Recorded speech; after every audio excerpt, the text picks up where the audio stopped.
Ok. Y ahora sí, ustedes ven la pizarra.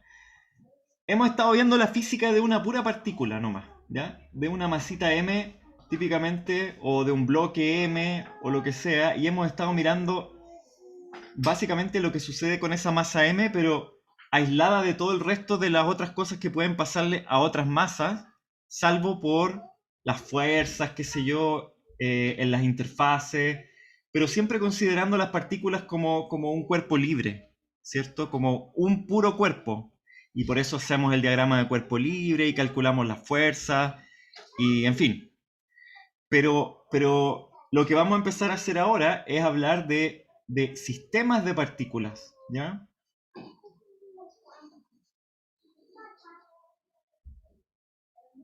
Y por supuesto que cuando tenemos una partícula, nosotros sabemos varias cosas ya. La más importante es que la sumatoria de las fuerzas que se ejercen sobre una partícula es igual a la masa de la partícula por su aceleración, ¿sí?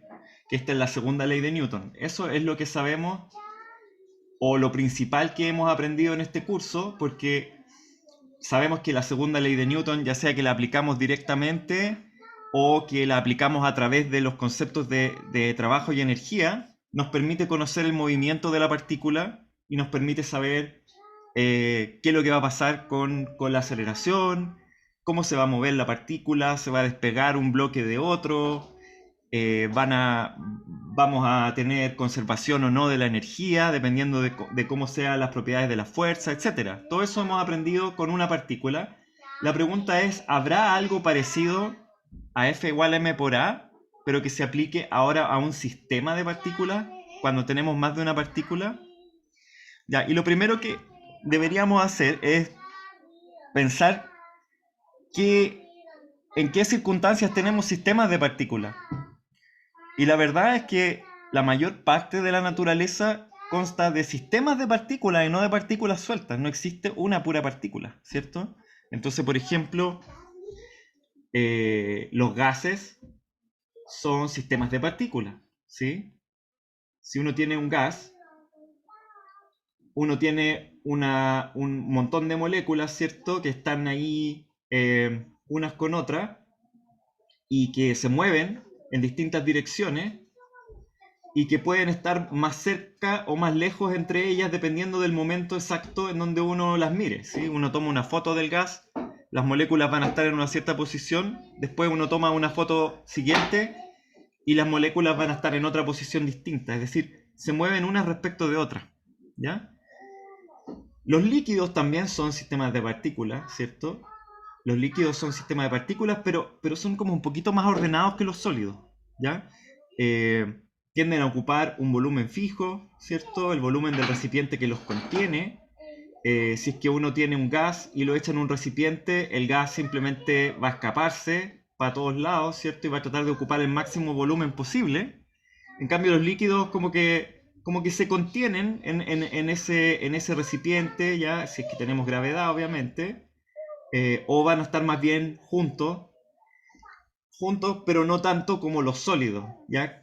¿Cuál podría uno decir que es una distinción entre líquido y sólido respecto del movimiento? El grado de compactación y de movimiento. Menor movimiento y mayor compactación. Ajá. Los sólidos tienen menos movimiento, ¿cierto? Como que las partículas están más fijas. Pero hay una definición, y esto es un primer concepto de esta clase, que, que nos sirve mucho para hablar de las cosas que queremos hablar. Y en general nos vamos a enfocar en este tipo de sistema de partículas, que se llama el sólido rígido. ¿Y a qué se refiere el sólido rígido? El sólido rígido se refiere a un sistema de partículas en que las partículas que componen el sistema no se mueven una respecto de la otra, ¿sí? Y entonces, por ejemplo, si uno piensa, no sé, yo típicamente a mí me gusta pensar en un jarrón así como de greda, ¿ya? Y uno piensa en un jarrón de greda. El jarrón de greda es un sólido rígido, no porque no se puede romper, sino que más bien porque cuando está completo, ¿cierto? Si yo ubico una partícula ahí del jarrón y ubico una acá, esas dos partículas están separadas por una cierta distancia, que yo incluso la podría escribir como un vector, ¿cierto? Hay un vector que separa una partícula de la otra, y ese vector es constante. Ya, no importa que yo gire el jarrón, o lo mueva, o lo lance, ¿cierto? A menos que se quiebre, ¿cierto? Pero ahí deja de ser nuestro jarrón. Pero mientras mantenga su naturaleza como jarrón, esa separación entre las dos partículas es un vector constante, ¿sí?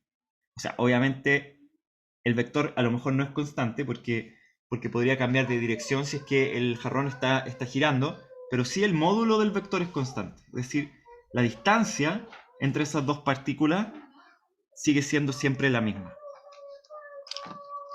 A todo esto, si los chicos y chicas del colegio quieren preguntar algo, también pueden preguntar. Ya, entonces bueno. Entonces nos preguntamos si es que existe algo parecido a la segunda ley de Newton ahora para un sistema de partículas, y en general nos vamos a referir a un sistema de partículas del tipo sólido-rígido, ¿ya? ¿Por qué? Porque es más fácil, y estos dos, los gases y los líquidos al menos, son sistemas de partículas muy complicados, cuya física está más bien en el ámbito de la dinámica de fluidos, ¿ya? Así se llama la parte de física que estudia el comportamiento de los gases y de los líquidos, ¿ya? Y esto lo vamos a ver un poquito en la última semana del curso, ya al final del semestre, vamos a alcanzar a hablar un poquito de dinámica de fluidos, ¿ya? Pero por ahora nos vamos a concentrar en el sólido rígido, y para el sólido rígido hay una definición que es bastante útil de hacer y que es nuestro segundo concepto de la clase de hoy. Ya el primer concepto, el concepto de sólido rígido, que lo vamos a enmarcar en azul, ¿cierto? Como un concepto medio fundamental de aquí en adelante. Entonces voy a repetir un poco. El sólido rígido es este sólido en que la distancia entre las partículas que lo componen permanece fija y constante. Nuestro segundo concepto fundamental, y este uno que ustedes habrán escuchado alguna vez, es el concepto de centro de masas. Ya, yo me confundo a veces y digo centro de masa, pero me tinca que eso es nomás la pronunciación chilena, porque debería ser centro de masas, ¿ya? Y entonces, ¿alguien sabe lo que es el centro de masas? ¿O se imagina qué es lo que es?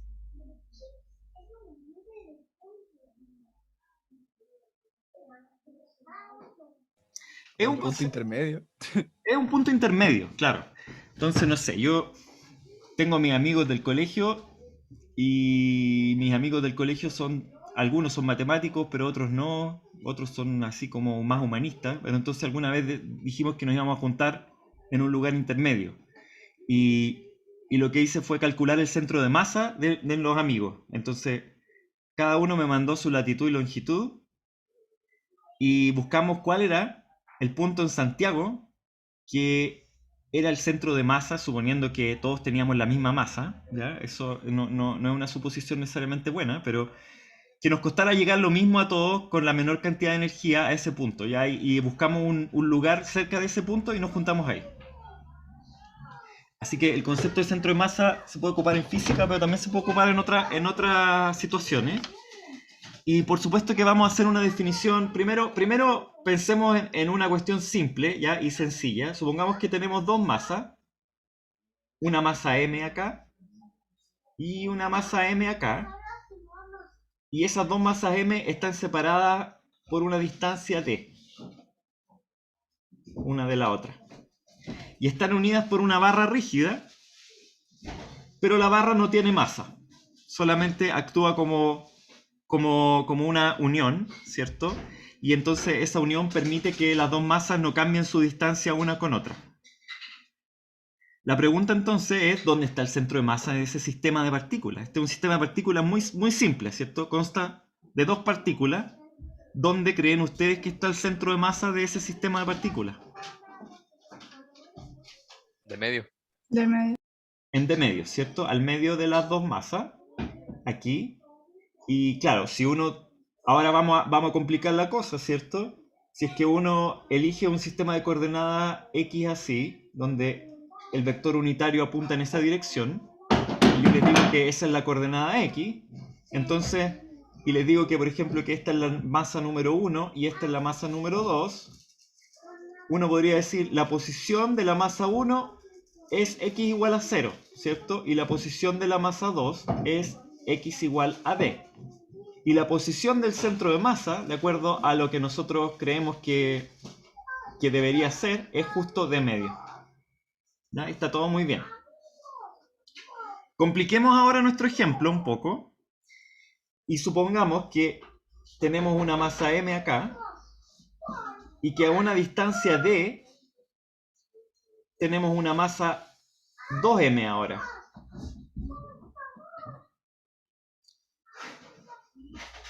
Y están separadas todavía por una barra rígida de largo D. La pregunta ahora es, ¿a dónde está el centro de masa de esta barra? ¿Sigue estando en D medio? Son 2/3 de D. ¿Cómo, cómo? 2/3 de D. Estaría inclinado hacia la derecha.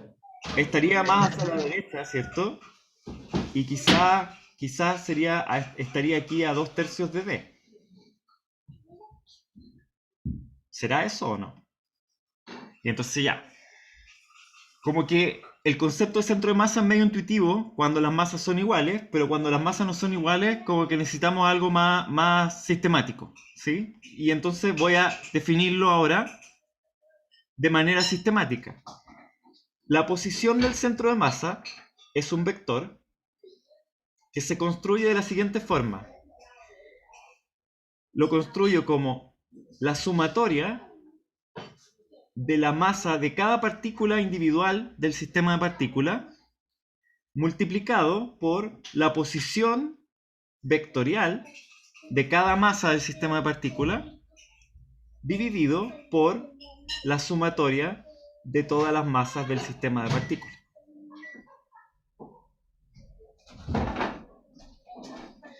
Entonces la posición del centro de masa es un vector. ¿Y qué clase de vector es este? Bueno, es un vector que le da una especie de promedio ponderado en que le da más importancia a aquellas partículas que tienen más masa y le da menos importancia a las que tienen menos. Y si todas las partículas tienen la misma masa, entonces va a ser simplemente un punto intermedio en donde están todas las partículas. ¿De acuerdo? Esta es la definición de entonces del centro de masas. O centro de masa.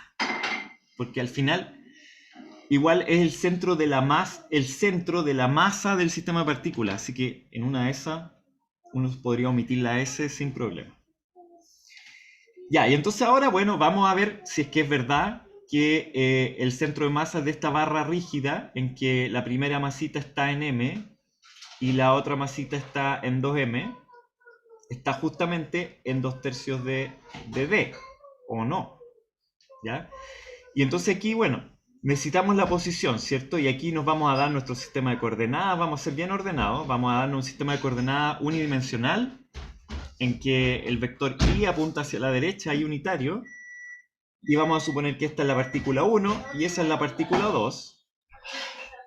La posición de la partícula 1, vectorial ahora, es 0 según Y. ¿Sí? Está justo en el origen, la partícula 1. ¿Están de acuerdo con eso o no? Ya, y la partícula 2, ¿cómo es la posición vectorial de la partícula 2? D.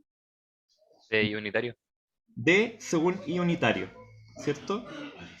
Y vamos a ocupar nuestra formulita, entonces vamos a decir que la posición del centro de masa vectorial ahora es igual. ¿Cuántas partículas tenemos en nuestro sistema? Tenemos 2 nomás, entonces es la sumatoria de la masa de la partícula 1, M, multiplicado por la posición de la partícula 1, 0 según Y, más la masa de la partícula 2, 2m, multiplicado por la posición de la partícula 2, d según i, dividido por la suma de todas las masas, m más 2m. Entonces, la contribución de la primera masa a la posición del centro de masa es m por 0. Es 0, según i. La contribución de la segunda es 2m por d, según i. Y nos va a quedar entonces 2m por d, según i, dividido por 3m. Y eso nos da que la posición del centro de masa es 2/3 de d, según i. Que es lo que habíamos supuesto que era, ¿cierto? ¿Por qué? Porque creemos que si es que la masa es 2, entonces significa que está más tirado para allá, pero no tanto, ¿ya? Y así, bueno, podríamos seguir eternamente, ¿cierto? Podemos ahora calcular la posición de cualquier centro de masa, dada cualquier masa acá y cualquier masa acá. ¿Sí? Profe, Valentina. esto aplica para un cuerpo así como solo, así como, no sé, una tabla de madera, por ejemplo. Sí, obvio. Aplica para cualquier cuerpo, ¿ya? Ahora uno podría tener un jarrón, ¿cierto? No sé por qué siempre yo hago un jarrón, no sé qué tengo ahí. Puede ser alguna vida anterior en que yo era como un alfarero. Supongamos que uno tiene ahí el sistema de partículas, ¿ya?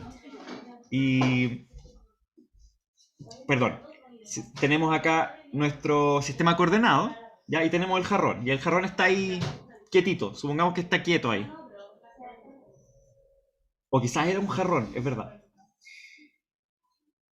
Y entonces, por ejemplo, ese de ahí es el vector posición de una de las partículas del jarrón.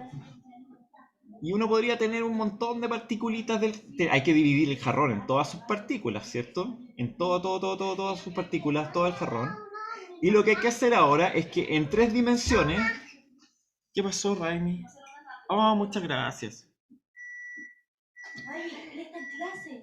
Y entonces tenemos un vector por cada partícula y una masita por cada partícula, ¿ya? Entonces cada vector se va a llamar R sub i y cada masita se va a llamar M sub i, y la posición del centro de masa del jarrón va a ser R sub m igual a la sumatoria de M sub i por R sub i partido por la sumatoria de todos los M sub i del jarrón. Entonces vamos a resolver esta ecuación y vamos a determinar entonces que el centro del jarrón, a lo mejor la posición del centro de masa del jarrón va a ser un vector que va a ser ese de ahí, RC, se sube.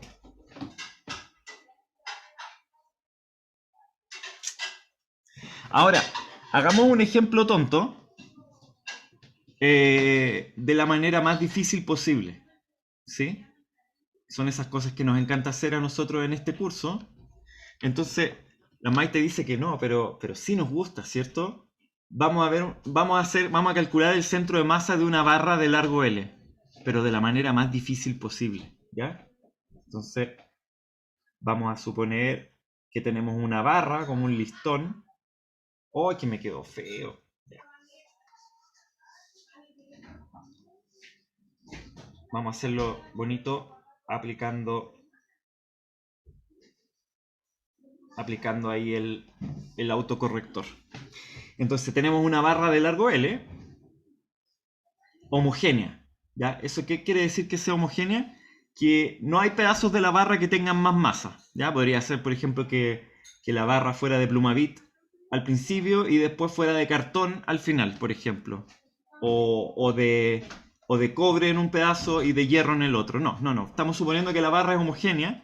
Es decir, que si yo pesco cualquier pedacito de la barra del largo igual, va a pesar lo mismo, ¿sí? Eso significa que sea homogénea. ¿Dónde está el centro de masas de la barra?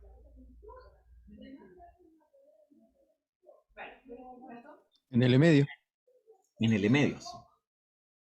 ¿Ya? Pero ¿para qué hacer esto fácil si lo podemos hacer difícil?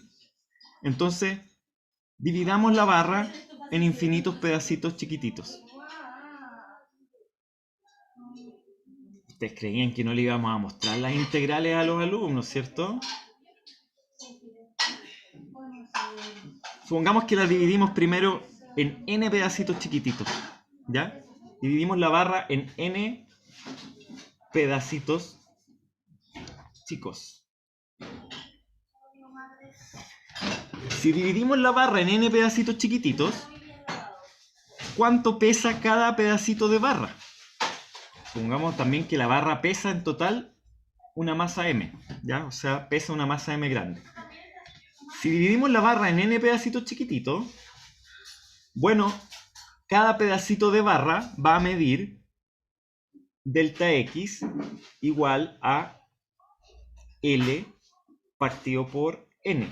Vamos a suponer que las dividimos en los mismos, en la misma, todos los pedacitos son iguales, ¿ya? ¿Y cuánta masa va a tener cada pedacito?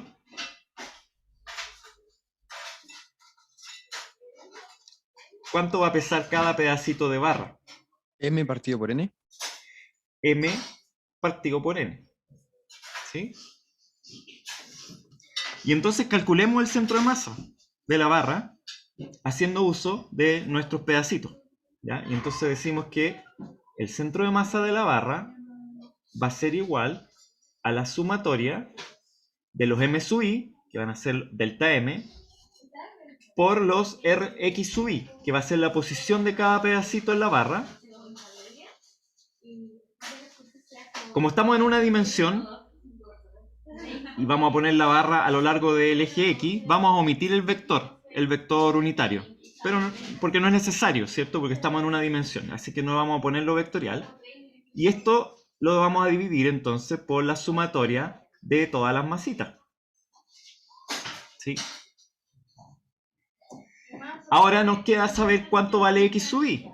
Entonces hacemos con una lupa acá, ¿cierto? Miramos con una lupa ahí y vemos que si dividimos en n pedazos, por ejemplo, ¿cuál va a ser la posición de la primera partícula que tenemos acá?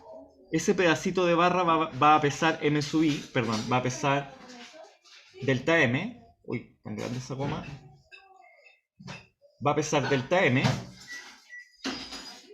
Y va a estar en una posición delta x medio. La partícula 1 va a estar en la posición delta x medio. La partícula 2 va a estar en la posición 3 delta x medio.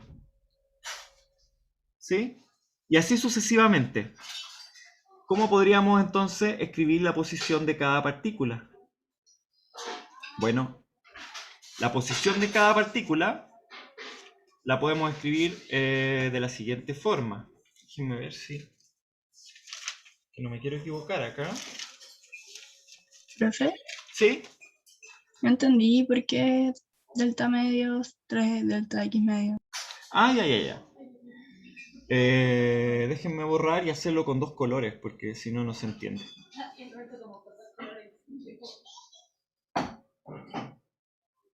Dos colores veo, Violeta.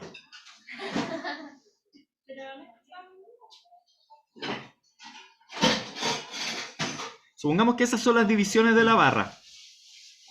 ¿Dónde dirían ustedes que está cada partícula? ¿Cierto? Aquí está la primera partícula. Aquí está la segunda partícula. Aquí está la tercera partícula. Chun, chun, chun, chun, chun. Dividimos la barra en n partículas. La última partícula es la partícula n. Cada partícula va a pesar delta m.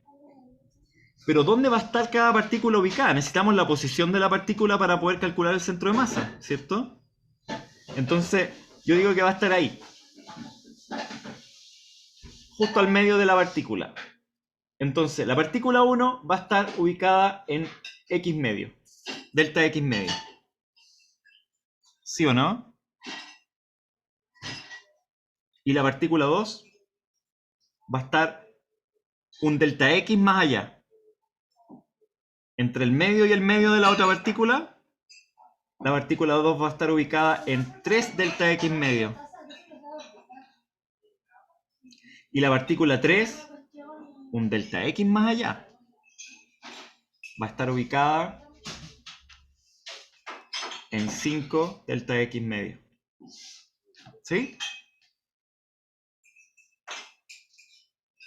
Ya, bueno, entonces, la partícula I, ¿dónde va a estar?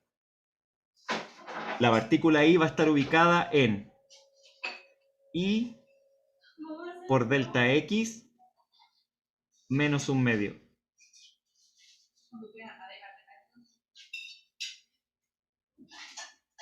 Porque la partícula 2 va a estar ubicada en 2 delta X menos un medio. 2 delta X son 4 medios de delta X, menos un medio son 3 delta X medios. Bien. Ah, pero espérense. ¿Está bien eso? Por delta X. ¿Sí? Por delta X. Así que X sub I va a ser igual a delta X por I menos un medio. ¿De acuerdo con eso o no?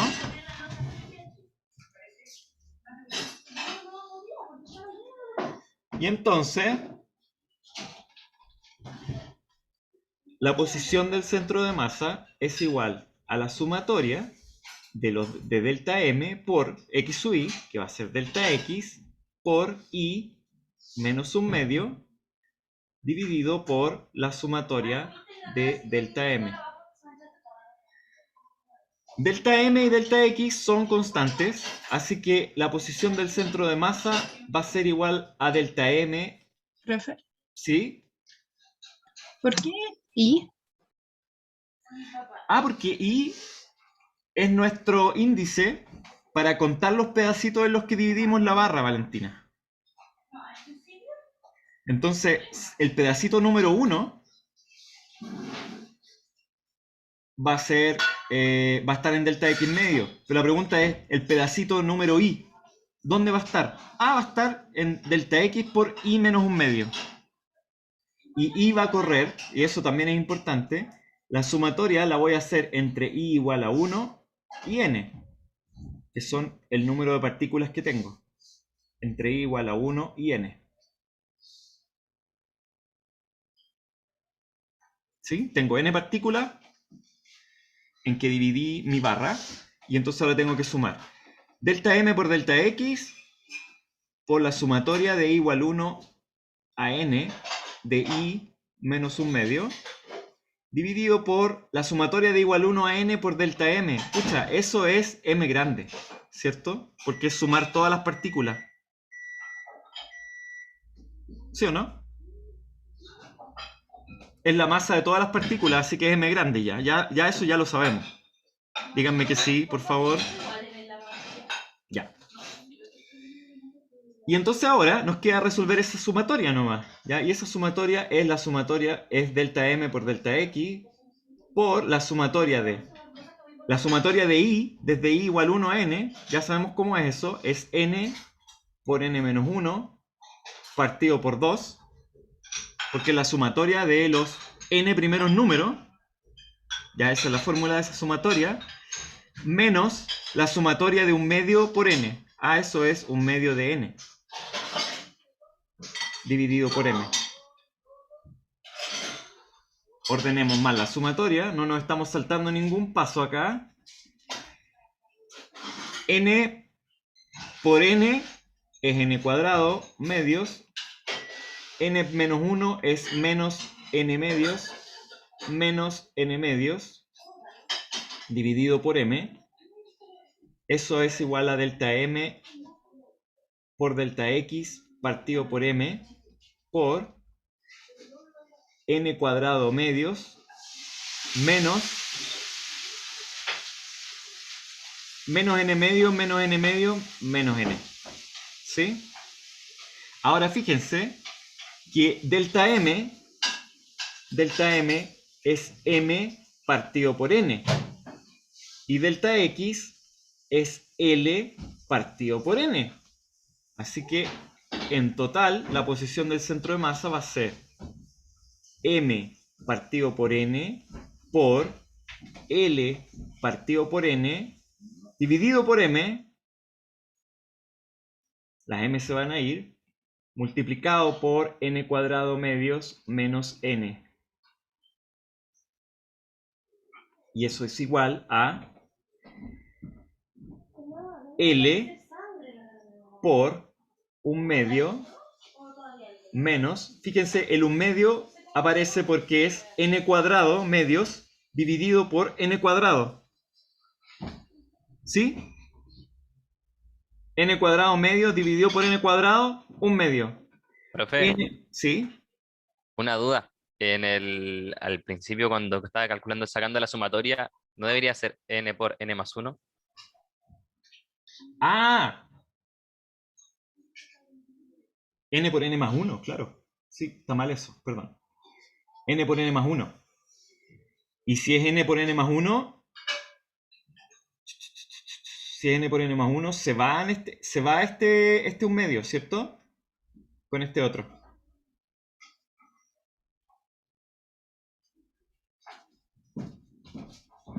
Ese se fue, ese también se fue, ese también se fue y terminamos. Y el resultado es L medio.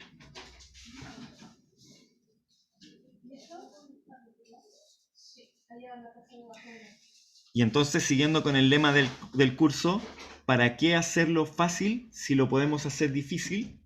Hemos calculado el centro de masa de una barra de largo L y hemos llegado a la conclusión de que el centro de masa está en L medios.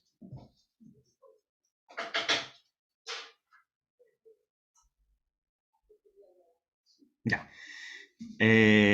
Voy a dejar la ironía, pero hay una razón de por qué hacer esto difícil, ¿cierto? Porque para la barra será fácil, po. Pero ¿y qué pasa si tenemos cualquier cuerpo? Así como si tenemos ahora, en vez de tener una barra bien estirada, tenemos una barra de hockey. Podemos ocupar el mismo método, ¿cierto? Y calcular igual, dividir la barra de hockey ahora, el palo de hockey en pedacitos, y aunque tenga una curvatura, nosotros vamos a poder calcular los vectores y calcular la posición del centro de masa. ¿Ya? Como ustedes supondrán, ¿ya? Y no lo voy a mostrar, esto también es una integral, ¿ya? Pero no la voy a mostrar hoy día, ¿ya? No sé, o quizás me anime a mostrarla porque tengo que hacer otra cosa ahora antes, ¿ya? Pero se entiende el concepto de centro de masa, calculado como una suma de todas las partes que uno tenga en el sistema. Profe, integrales no, dice la Rosario. Ok. Hagamos otro ejemplo, ¿ya? Y con esto nos tranquilizamos con los ejemplos del centro de masa. Profe, ¿Sí? antes de eso, ¿podría subir un poquito para sacarle pantallazo para copiar? Ya. Ya, gracias. Ok.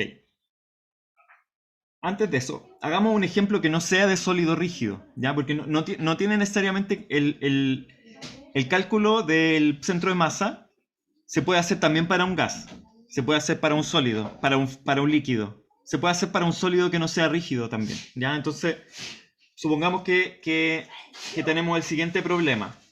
Nos dicen que una partícula de masa m viaja con velocidad constante v0 hacia la derecha y otra partícula de masa m viaja con velocidad constante 2v0 hacia la izquierda y inicialmente, en el tiempo inicial, están separadas a una distancia d. ¿Sí? Y la pregunta es, ¿dónde está el centro de masa del sistema de partículas 1 y 2 cuando la partícula 2 se encuentra en d medios? Se fijan que las partículas tienen la misma masa, pero están viajando a distinta velocidad. Y eso significa que el centro de masa de las partículas quizá va a cambiar en el tiempo. Podría cambiar o podría no cambiar. Podría ser que resultara que está siempre en el mismo lugar. ¿Ya? Hay que ver eso y hay que asegurarse. Pero originalmente no tenemos por qué suponer nada. Entonces, lo que decimos es, ok, distingamos una partícula 1 y una partícula 2. Digamos que la posición de la partícula 1, entonces, para todo tiempo, es bien fácil, ¿cierto? ¿Cómo escribimos la posición de la partícula 1 para todo tiempo?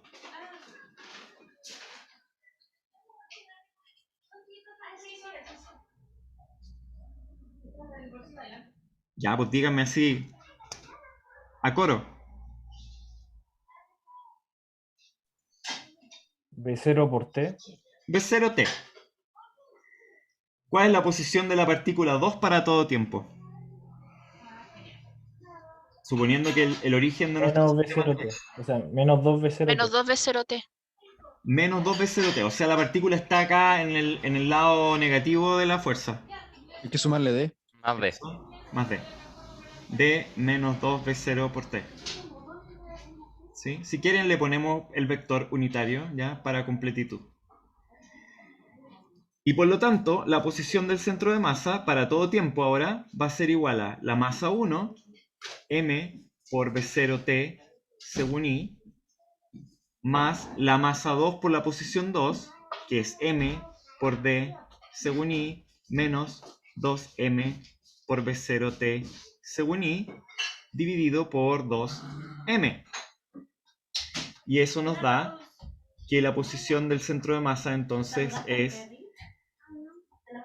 m por D según I menos m por B0T según I dividido por 2m, y eso es igual a m por D menos B0T según I partido por 2m. Y entonces la posición del centro de masa ahora para todo tiempo va a ser D menos B0T según I dividido por 2.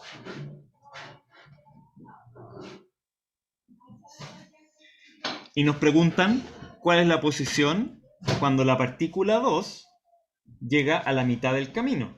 ¿Sí?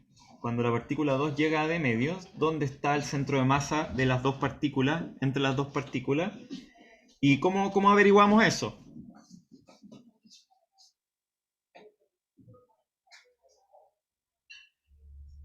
Necesitamos saber cuánto tiempo se demora la partícula 2 en llegar a la mitad del camino, ¿cierto? Y eso es más o menos fácil porque la partícula 2 está viajando a 2B0. ¿Cuánto se demora la partícula a 2B0 en recorrer D medios?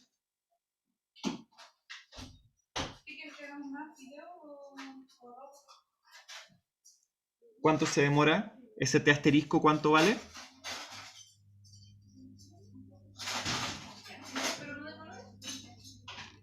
No sería 2B0, no, perdón. D medios dividido por 2B0. ¿Sí? Así que queda D cuarto partido por B0.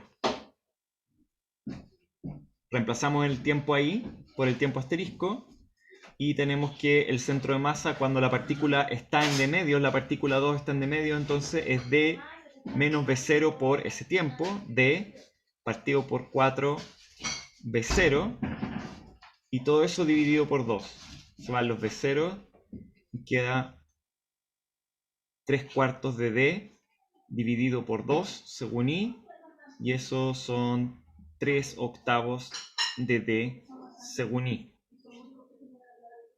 O sea, el centro de masa se ubica, si dividimos en 4, la mitad de la distancia, cada uno 1/8, así que el centro de masa está ahí. Y claro, si la partícula está en D medio acá, entonces la partícula 1 sabemos que avanzó la mitad de lo que avanzó la partícula 2, pues, porque va a la mitad de la velocidad. Si la partícula 2 va a 2v0 y avanzó de medio, la partícula 1 que va a v0, ¿cuánto avanzó? Avanzó de cuarto. Y de cuarto es justo la mitad entre que partió la partícula y de medios. Así que cuando la partícula 2 está ahí, la partícula 1 está ahí, tienen la misma masa, así que su centro de masa está justo en 3/8 de d.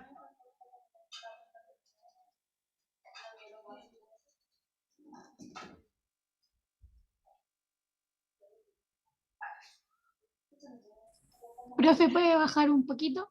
Sí.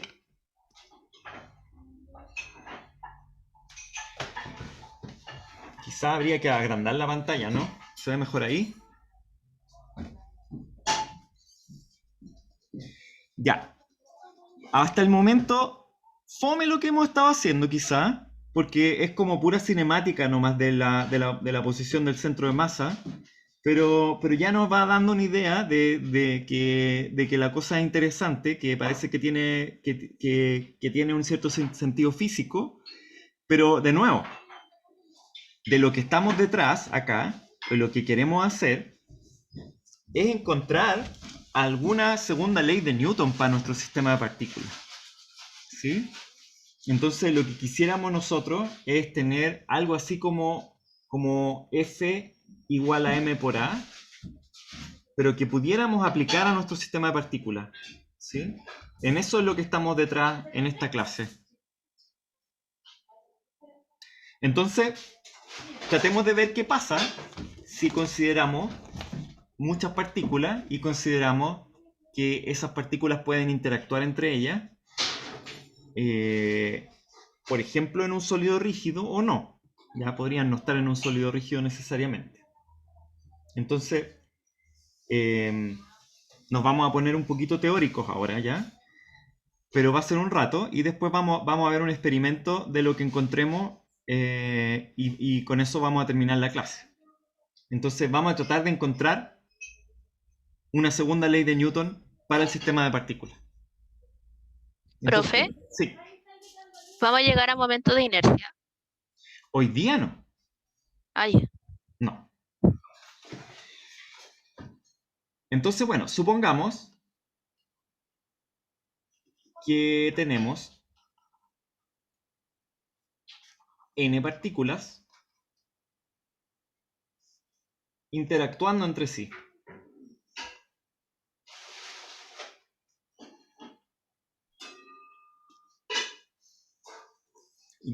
¿A qué nos referimos, creen ustedes, con interactuar entre sí?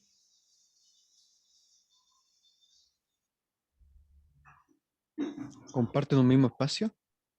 ¿Comparten un mismo espacio? Sí, podría ser. ¿Están chocando? ¿Perdón? ¿Se están chocando? ¿Están chocando? Muy dramático eso todavía. Podrían no chocar. Pero no sé, por ejemplo, podrían tener carga eléctrica. O podrían ser masas, por ejemplo, gravitacionales. Podrían ser meteoritos que se atraen unos con otros con la fuerza de gravedad, por ejemplo. ¿Qué creen ustedes que uno quiere decir cuando uno dice que interactúan entre sí?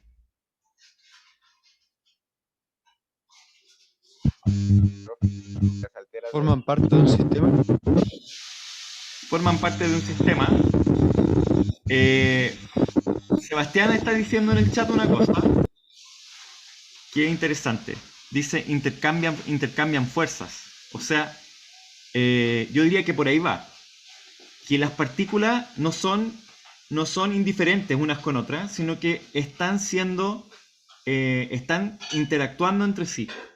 Y la interacción es a través de fuerzas. Es decir, una partícula 1 hace una fuerza contra otra partícula y también, por principio de acción y reacción, esa partícula otra va a tener una fuerza igual y contraria con la partícula 1. ¿Ya? Así que va a haber ahí pares de fuerzas entre las partículas. ¿Sí? Pero también podría ser, y esta es la posibilidad más general, que una partícula si bien está interactuando con todas las otras partículas en el sistema, también el sistema tiene algunas fuerzas externas, por ejemplo. Hay algunas fuerzas que son externas al sistema, que no son entre las partículas, pero que también están afectando a una o a todas las partículas. ¿Sí? Supongamos que tenemos, no sé, un puñado de porotos que es nuestro sistema de partículas y lo tiramos con la mano hacia arriba. Los porotos entre sí, bueno, van a tener una fuerza de gravedad entre sí, ya que es más o menos despreciable, pero lo interesante ahí es que cada poroto va a sentir la fuerza de gravedad como una fuerza externa, independiente de las fuerzas que tengan entre sí, ¿ya? Pero entonces el caso general, y a esto es lo que quiero justificar, ¿sí? Ese sería un sistema abierto, Sebastián, en que hay fuerza externa. El caso general es que las partículas interactúen entre sí, pero que también las partículas estén sujetas a fuerzas externas. Y ahí sí sabemos tratar el problema partícula por partícula. Porque lo que sabemos es que la ley de Newton sí funciona para cada partícula. ¿Ya? Eso sí lo sabemos. Entonces, escribamos cómo sería la ley de Newton para cada partícula. Para cada partícula, nosotros sabemos que se cumple que F es igual a m por a. Pero en realidad nosotros sabemos que para cada partícula lo que se cumple es que la sumatoria de todas las fuerzas externas sobre la partícula es igual a la masa por la aceleración de cada partícula. ¿Ya? Y aquí voy a introducir una notación que los estudiantes no están completamente acostumbrados y que los chicos y chicas del colegio tampoco probablemente. Vamos a llamarle a la aceleración, le vamos a llamar la posición de la partícula, pero con 2 puntitos arriba, para decir que es la aceleración en realidad de la partícula. ¿Ya? Estas dos cosas son iguales, ¿ya? Esa es la aceleración de la partícula. Entonces, escribamos esto de una forma que sea útil para el desarrollo que vamos a hacer. Y la forma útil es la siguiente. Para cada partícula J, para cada partícula,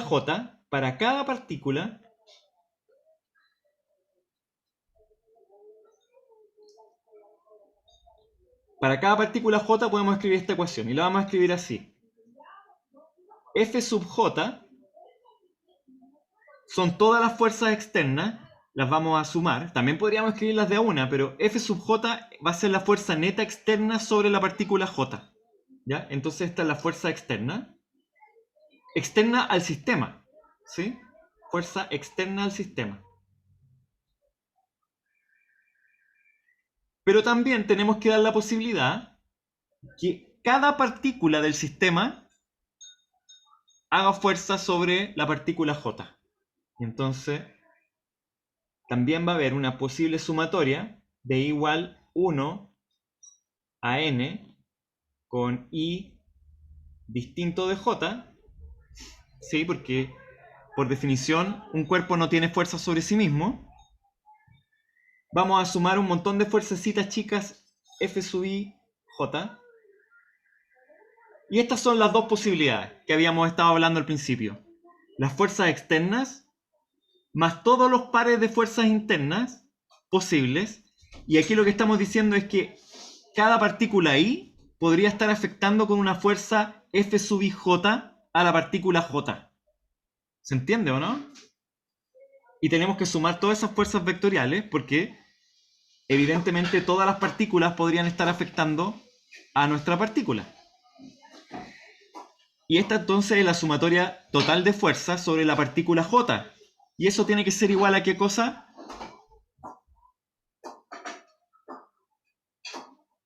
M por A. A M por A. Pero ¿A de quién, Sebastián? De R 2 puntos. ¿De R 2 puntos de quién? De la De J. De la partícula J, ¿sí? Así que esto va a ser igual a M sub J, o sea, la masa de la partícula J, por la aceleración de la partícula J. Ya, y esta es una segunda ley de Newton, normal nomás. Ya, aquí lo que estamos haciendo es que estamos diciendo, vamos a hacer Newton para cada partícula, ¿sí? Para cada partícula vamos a hacer la segunda ley de Newton. Bueno, pero lo que hacemos ahora es que vamos a sumar todas las ecuaciones de la segunda ley de Newton para todas las partículas del sistema de partículas. ¿Sí?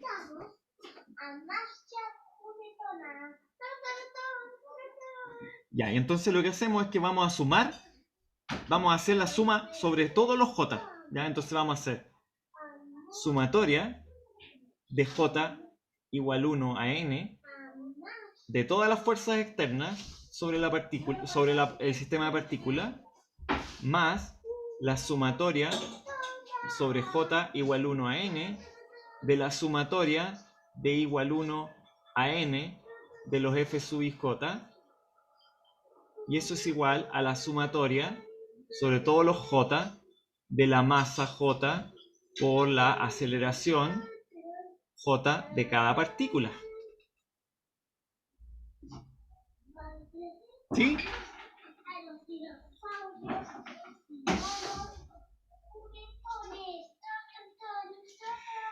Ok. Y entonces, bueno, ¿qué es lo que vemos acá? Primero aquí está la sumatoria de todas las fuerzas externas sobre el sistema de partículas. ¿Ya? Entonces, esta es la suma de todas las fuerzas externas al sistema de partículas. Fuerzas externas al sistema. Pero acá nos queda una doble sumatoria en que estamos sumando sobre todas las partículas todas las fuerzas internas de cada partícula por separado, que cada partícula puede estar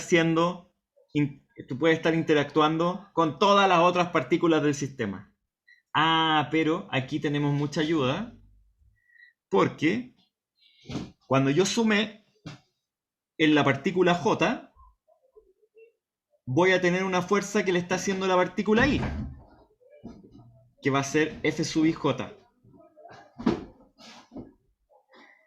Pero, por el principio de acción y reacción, la fuerza que le está haciendo la partícula J a la partícula I es igual y contraria a la fuerza que le está haciendo la partícula I a la partícula J.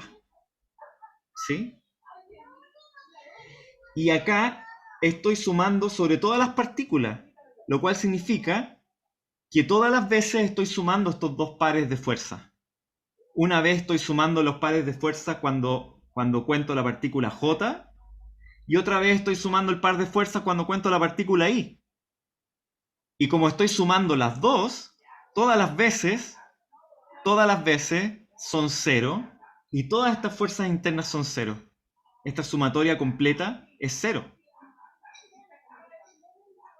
¿Sí? Porque cuando tomo una fuerza I sobre la partícula J, igual después voy a tener que tomar la partícula J y la fuerza que le está haciendo la partícula I. Ah, pero esas dos son iguales y contrarias por la tercera ley de Newton, ¿cierto? Tercera ley de Newton, principio de acción y reacción. La fuerza que ejerce un cuerpo sobre otro es igual y contraria a la fuerza que ejerce el otro cuerpo sobre uno. Eso está muy mal dicho, pero ustedes me entienden. Así que todos estos pares de fuerzas son 0. ¿Y con qué nos quedamos entonces? Nos quedamos con lo siguiente, que la sumatoria de todas las fuerzas externas al sistema de partículas es igual a la sumatoria de m sub j por r sub j, 2 puntos. Pero fíjense que esto se parece sospechosamente a la definición que dimos de posición del centro de masa. Se parece nomás, ¿cierto? Porque lo que dijimos era que la posición del centro de masa es igual a la sumatoria de m sub j por R sub J, dividido por la masa total del sistema. Así que, si yo tomo M como la masa total del sistema y lo multiplico acá adelante, me doy cuenta que la posición del centro de masa por la masa total del sistema es igual a la sumatoria de M sub J por R sub J, o sea, de la masa por la posición de cada partícula. Si yo tomo la derivada de esto una vez, tomo el límite cuando delta t tiende a 0 de esto de acá, me fijo que la masa es constante, vamos a suponer que el sistema de partículas no pierde masa, así que esto va a ser que la masa por la velocidad del centro de masa va a ser igual, como la derivada es un operador lineal, se distribuye linealmente sobre todos los sumandos, esto va a ser igual a la sumatoria sobre J de las masas sub J por las velocidades de cada partícula. Y, por supuesto, que la masa por la segunda derivada, o sea, por la aceleración del centro de masa, va a ser igual a la sumatoria sobre J de M sub J por la segunda derivada de esto. Y, oh, fíjense, eso es lo que tenemos acá arriba. ¿Y qué encontramos, pues? Pues lo que encontramos es que la sumatoria de todas las fuerzas externas al sistema de partículas es igual a la masa total del sistema de partículas por la aceleración del centro de masas. Y esto es hermoso. Es un resultado hermoso. ¿Por qué? Porque lo que nos muestra es que hay un punto en el sistema de partículas que se comporta como si fuera una partícula. ¿Sí? Tal que toda la fuerza externa que se ejerce sobre el sistema de partículas,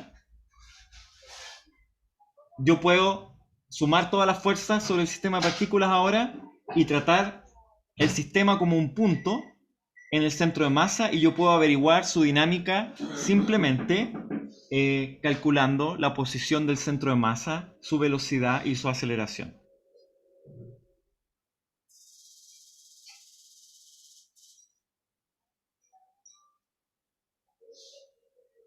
Hemos encontrado una segunda ley de Newton aplicable ahora a un sistema de partículas. Y por supuesto que de central importancia es la posición del centro de masa, porque el centro de masa, entonces, es el punto que nos sirve para mantener esta situación y para poder aplicar la segunda ley. Ahora, lo único que necesitamos es conocer cuáles son todas las fuerzas externas que se están actuando sobre el sistema, y simplemente conocer entonces la posición, la dinámica de la posición del centro de masa. Entonces, déjenme mostrarles un video y lo vamos a ir comentando para que veamos esto en acción, ¿ya? Entonces, el video es de la siguiente forma. Son personas que se están pasando una raqueta de tenis, ¿ya? Y la están lanzando. Entonces, o están lanzando otro objeto, ¿ya? Uno se imagina una raqueta de tenis en un sólido, ¿cierto? Que va a tener un centro de masa. Típicamente el centro de masa está como por acá. Está en alguna parte en el mango, ¿ya? Y uno puede, haciendo algunos experimentos sencillos, uno puede determinar la posición del centro de masa de la raqueta, y uno puede marcar la posición del centro de masa de la raqueta y ver cómo se mueve la raqueta, por ejemplo, en un lanzamiento de proyectil.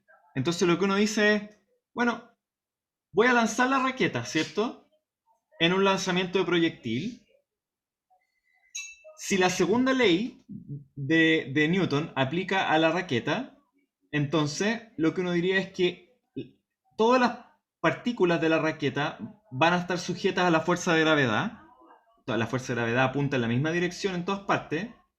Así que la fuerza de gravedad de la raqueta total va a ser m por g nomás, po, ¿ya? El mismo vector. La fuerza va a aplicarse en la misma dirección. Por lo tanto, la fuerza de gravedad de la raqueta va a ser tal cual mg. Así que la aceleración del centro de masa debiera ser simplemente la aceleración de gravedad. Y eso significa que si yo lanzo la raqueta en ausencia de otras fuerzas externas, el movimiento del centro de masa debiera seguir un movimiento, simplemente el movimiento de una partícula sujeta a la gravedad. Que sabemos cómo es, ¿cierto? ¿Cómo es el movimiento de una partícula sujeta a la gravedad?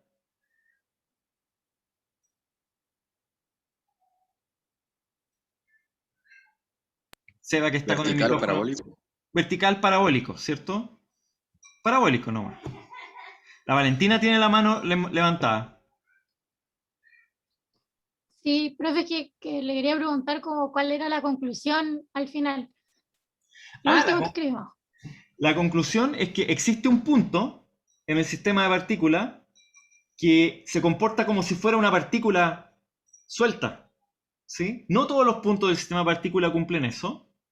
No todos los puntos se van a mover de tal forma que la masa por la aceleración de ese punto sea igual a la sumatoria de las fuerzas externas. Pero hay un punto que sí, que es el centro de masa.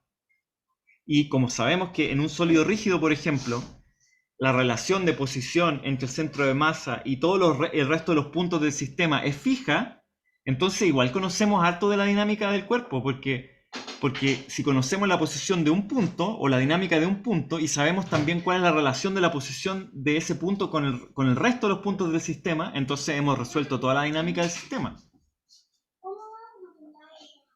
¿Se entiende, Valentina, o no? Sí, pero ¿cómo saco la aceleración en el centro de masa? Porque No, o sea, no, sí sé cómo llego, pero es como la aceleración que lleva la partícula. la partícula que está puesta en el centro de masa, Valentina. Entonces, no es que yo conozca la aceleración, sino que lo que yo conozco usualmente son las fuerzas, ¿sí? Entonces lo que yo voy a poder hacer es encontrar la posición de la partícula para todo tiempo, porque yo voy a saber si, por ejemplo, si esta raqueta de tenis está sujeta solo a la gravedad, entonces yo sé que la partícula se va a comportar, el centro de masa se debiera comportar como un movimiento, simplemente un movimiento parabólico. ¿Ya? Y es eso un poco lo que les quiero mostrar, ¿ya? Entonces, vamos a ver un video.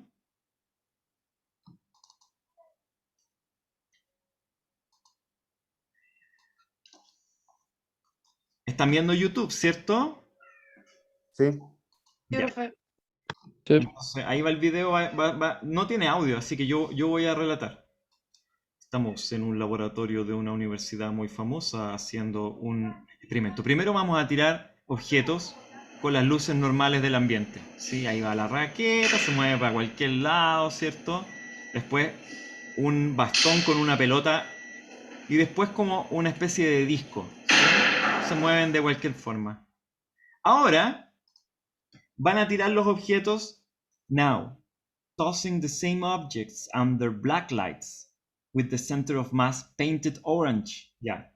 Entonces, ahora vamos a tirar los mismos objetos, pero bajo luces negras. Luces negras, no sé si se traduce así al español, pero son esas típicas luces de discoteca. Eran unos lugares que existían antes de la pandemia, en donde la gente iba a bailar, y que prendían como unas luces ultravioleta, así y entonces todas las cosas blancas se ven así como muy blancas, ¿ya? Yo no sé si lo han visto eso, ¿lo han visto o no? El Benjamín dice que sí. Le pregunto lo mismo a usted, profe. Yo sí lo he visto, obvio. Ah, sí, sí. Ah, Obvio que lo he visto. Lo vi una vez que entré por equivocación a uno de esos antros de la... obvio, obvio. Sí. Andaba buscando otra cosa. Andaba buscando una biblioteca y justo me encontré con eso. No, un lugar que se llamaba Harvard, pero no era lo que yo pensaba. Ya, y entonces veamos qué pasa ahora. Fíjense, el centro de masa está pintado con la luz que funciona. Oh, una parábola.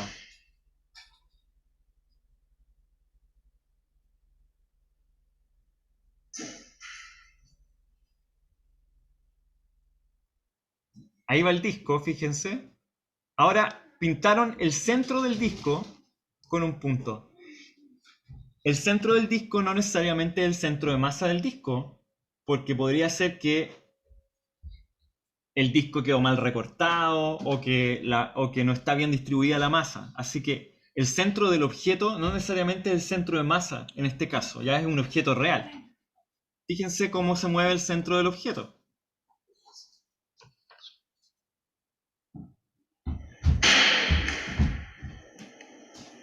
Se movió, ¿lo vieron o no? Se movió como describiendo una cosa bien errática, sí. Pero ahora, con el mismo objeto, pintaron el centro de masa del objeto.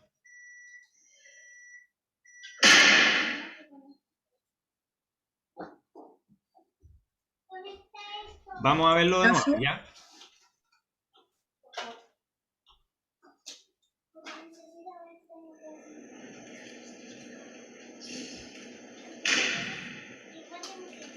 Fíjense que los objetos ya están pintados de naranja. ¿Ya? Así que uno podría ver...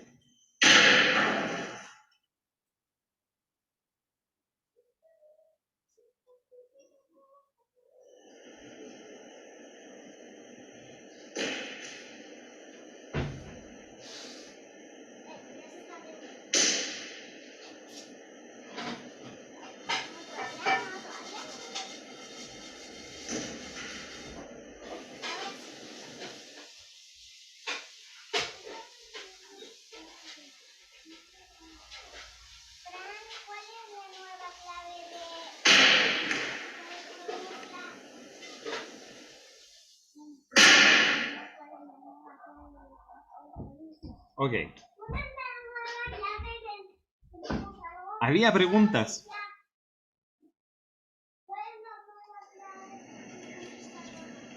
Yo no alcanzo a cachar qué hace el centro de objeto. O sea, no alcanzo a cachar cuál es la forma que hace.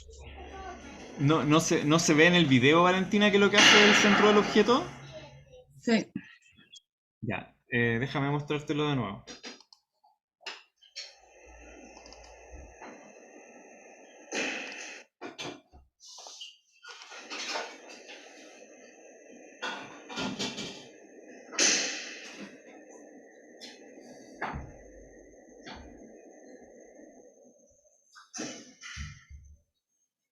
Igual podrían haber ocupado un punto más, un punto cualquiera, pero ahí está el centro del objeto, Valentina, mira.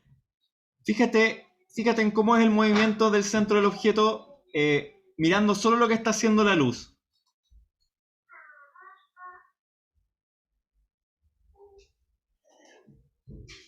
¿Te das cuenta que es como que está serpenteando? Ese no es el movimiento de un proyectil bajo la acción de la gravedad, ¿cierto? Porque uno espera que sea una parábola, no que sea como una serpiente alrededor de una parábola, ¿ya? Veámoslo de nuevo. Y ahora, en vez del centro del objeto, el centro de masa. ¿Te das cuenta? Que es como mucho más parabólico, ¿sí? Sí, profe, ahí caché. Ya, entonces volvamos a nuestra ecuación. ¿Qué fue lo que encontramos? Que el centro de masa es un punto privilegiado de observación en nuestro sistema, porque si yo conozco la sumatoria de las fuerzas externas sobre el sistema, y en este caso no lo hice así paso a paso, pero ustedes se imaginan, ¿cierto? Si dividimos la raqueta en puras masitas iguales, puros pedacitos iguales. Cada pedacito va a estar sujeto a m sub i por g, ¿cierto? Cada pedacito. Y no hay otra fuerza externa. Entonces, la sumatoria, en este caso, de la raqueta, de las fuerzas externas sobre la raqueta, es igual a la sumatoria de los m sub i por g sobre j. Perdón, los m sub j por g. De las masitas, de cada pedacito de masa de la raqueta por g. Bueno, eso es igual, como g es constante, es g por la sumatoria de la masa de cada una de las masitas. Ah, bueno, la sumatoria de la masa de cada una de las masitas es g por m. Así que la sumatoria total de fuerza es mg. Ah, entonces encuentro que mg para la raqueta es igual a m por la posición del centro de masa. Perdón, por la aceleración del centro de masa. Ah, ¿qué encontré? Encontré entonces que la aceleración del centro de masa es igual a la aceleración de gravedad.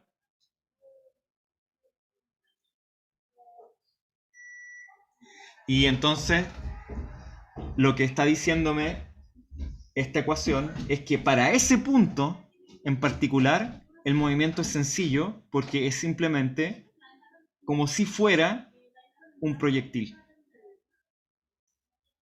con una pura masa.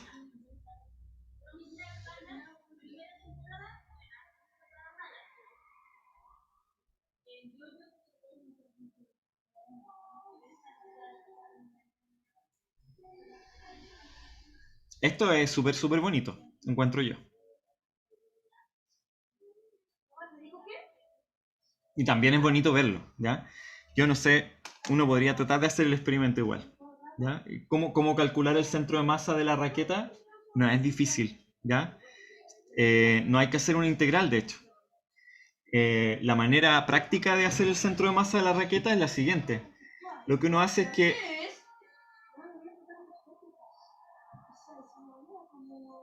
Ay, pero no puedo hacer que dibuje una raqueta tan fea.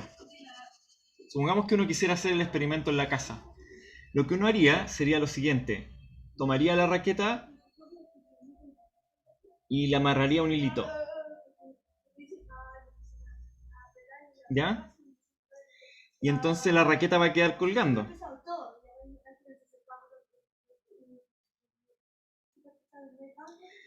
Cuando la raqueta quede colgando suelta, sabemos que el centro de masa va a estar a lo largo de la línea que haga la cuerda con la raqueta. Entonces uno marca con un lápiz esa línea. ¿Por qué sabemos que el centro de masa está ahí? Porque si no estuviera ahí, entonces el centro de masa sentiría una aceleración, ¿cierto? Porque lo que sentiría sería que hay una fuerza neta que lo está llevando hacia abajo, ¿sí? Que está fuera de la línea, ¿sí? Esto no lo hemos visto todavía, pero eso es un torque, ¿ya? Sentiría un torque, no hemos visto todavía el concepto de torque, pero créanme, que lo haría rotar un poquito hacia la línea, ¿sí? Y entonces se va a poner en la misma línea del hilo. Ya, pero entonces, pucha, pero está en una línea. ¿A dónde en esa línea? Bueno, entonces ahora colgamos la raqueta desde otro extremo, por ejemplo, desde aquí. Y hacemos lo mismo. Y de nuevo el centro de masa va a estar a lo largo de la línea de acá. De esa línea que va desde el hilo hacia abajo. Y ahí, esas dos líneas, la que hicimos primero, se va a intersectar con la otra. Y en la intersección entonces va a estar el centro de masa de la raqueta. Para los que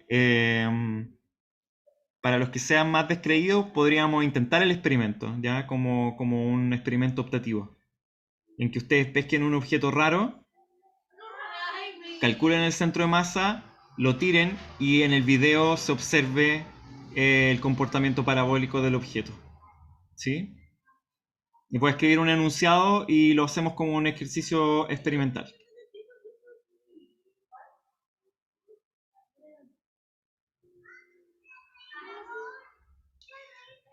Bueno, chicos y chicas, eso era lo de hoy. Entonces, déjenme nomás decirles qué es lo que es importante. Lo importante de la clase de hoy día son 3 cosas. El concepto de sistema de partículas y en particular el concepto de sólido rígido. Lo segundo importante es el concepto de centro de masas que definimos. Y lo tercero es nuestra segunda ley de Newton para sistema de partículas, que nos dice que la sumatoria de las fuerzas externas es igual a la masa por la aceleración del centro de masa. Entonces, el jueves vamos a seguir probablemente con algunos ejemplos más, y también vamos a ver colisiones, que es parte también del programa. ¿Qué pasa cuando dos partículas chocan? ¿Sí?